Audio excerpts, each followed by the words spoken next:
രാജ്യത്തെ LPG വിതരണം സാധാരണ നിലയിലായെന്ന് കേന്ദ്ര സർക്കാർ. 20,000 മെട്രിക് ടൺ LPGയുമായി കപ്പൽ ഇന്ത്യയിലേക്ക് പുറപ്പെട്ടെന്നും കേന്ദ്ര സർക്കാർ അറിയിച്ചു. ഏപ്രിൽ 15-ന് കപ്പൽ മുംബൈ തീരത്തെത്തും.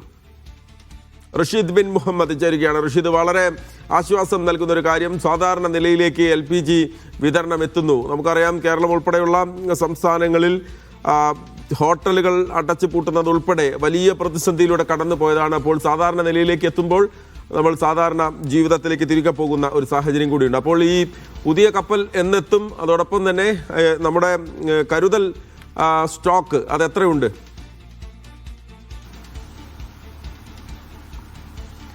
മഹേഷ്, പശ്ചിമേഷ്യൻ സംഘർഷം ആരംഭിച്ചതിന് ശേഷം രാജ്യത്തെ വലിയ പ്രതിസന്ധിയായി ഉണ്ടായിരുന്നത് ഈ ഇന്ധന പ്രതിസന്ധിയായിരുന്നു. എന്തായാലും അത് രൂക്ഷമായും തുടരുന്ന സാഹചര്യങ്ങളിൽ പോലും കേന്ദ്ര സർക്കാർ വ്യക്തമാക്കിയിരുന്നത് രാജ്യത്തെ ഏതെങ്കിലും തരത്തിലുള്ള ഇന്ധന പ്രതിസന്ധി ഇല്ല എന്നുള്ളത് തന്നെയാണ്. എന്തായാലും കൂടുതൽ LPG ടാങ്കറുകളടക്കം ഇന്ത്യയിലേക്ക് എത്തുന്നതോടു കൂടിയാണ് വലിയ ആശ്വാസം ഇപ്പോൾ ഇന്ത്യയിൽ LPG വിതരണത്തിൽ ഉണ്ടായിരിക്കുന്നു എന്നുള്ളതാണ് കേന്ദ്ര സർക്കാർ വ്യക്തമാക്കിയിരിക്കുന്നത്. ഇതിനോടകം തന്നെ രാജ്യത്തെ LPG സിലിണ്ടറുകൾ സാധാരണ നിലയിലേക്ക് എത്തുകയാണ് എന്നുള്ളതാണ് പെട്രോളിയം മന്ത്രാലയം അല്പസമയം മുമ്പ് വ്യക്തമാക്കിയിട്ടുള്ളത്. ഗാർഹിക സിലിണ്ടറുകളുടെയും അതോടൊപ്പം വാണിജ്യ സിലിണ്ടറുകളുടെയും വിതരണം സാധാരണഗതിയിലേക്ക് എത്തുന്നു എന്ന് വ്യക്തമാക്കുമ്പോൾ തന്നെ കേരളത്തിലെ അടക്കം ഈ ഹോട്ടൽ ഉടമകൾക്ക് അത് വലിയ ആശ്വാസമാകും. നമുക്കറിയാം, ഉത്തരേന്ത്യൻ സംസ്ഥാനങ്ങളിലും കേരളത്തിലും അടക്കം ഈ ഹോട്ടലുകൾ അടച്ചുപൂട്ടുകയും വലിയ പ്രതിസന്ധിയിലേക്ക് ഹോട്ടലുകളും റെസ്റ്റോറന്റുകളും കടക്കുകയും ചെയ്തിരുന്നു. എന്തായാലും അതിൽ വലിയ ആശ്വാസമാകുന്നു എന്നുള്ളത് തന്നെയാണ് ഇപ്പോൾ കേന്ദ്ര സർക്കാർ വ്യക്തമാക്കിയിരിക്കുന്നത്. ഏപ്രിൽ 15-ാം തീയതി 24,400 മെട്രിക് ടൺ LPGയുമായി പുതിയ കപ്പൽ കൂടി ഇന്ത്യയിലേക്ക് എത്തുന്നു എന്നുള്ളത് കൂടി